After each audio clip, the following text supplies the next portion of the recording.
Now to a CBS 2 investigation. Months ago, Dave Savini introduced us to Matt Haller, a man who died of stomach cancer.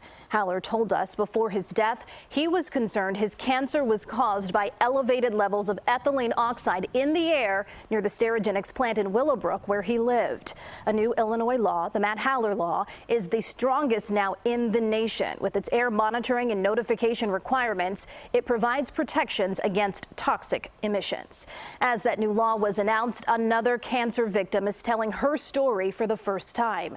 Dave Savini spoke exclusively with Heather Schumacher, a school principal from Barrington who's battling Hodgkin's lymphoma. I felt a lump in my neck and I knew that was it. Heather Schumacher is coming forward to tell her story because she believes her cancer is a direct result of ethylene oxide emitted by Sterigenics. For decades, the company used the gas, which is linked to cancer, to sterilize medical equipment.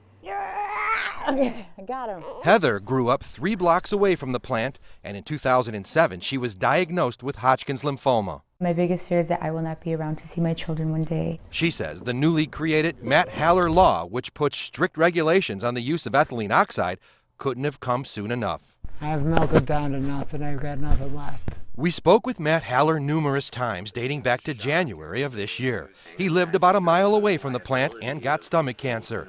Haller wanted to know if it was from the ethylene oxide. Everything needs to be uncovered here. Everything needs to be uncovered. Haller died in March, a day and a half after this interview. It was a conversation he wanted to have, and even as he struggled physically, he was clear-minded and still fighting. Haller was thankful to the whistleblowers who came forward earlier this year to CBS 2.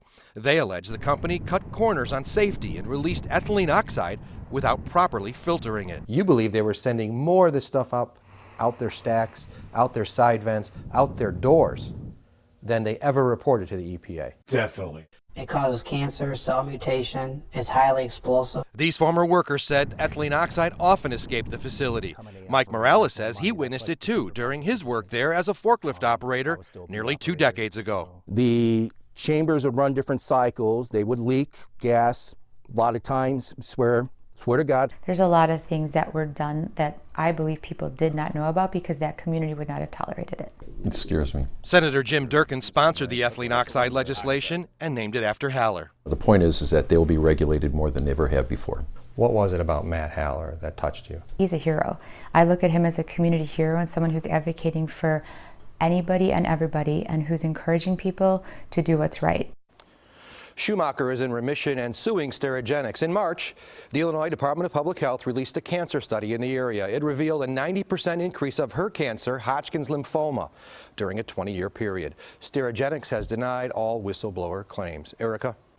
Well, just moments ago, Sterigenics released a statement on the Matt Haller Act. It reads in part, "We have complied with and outperformed the requirements set forth by existing state and federal regulations. Sterigenics has been recommending potential emission control improvement options to regulators for several months, the implementation of which would further enhance the control measures at our Willowbrook facility."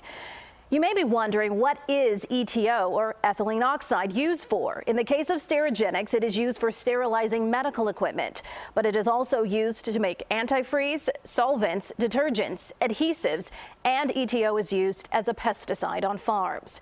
We've been doing some digging. The EPA reports 4 other companies in Illinois have used ETO since at least 2016.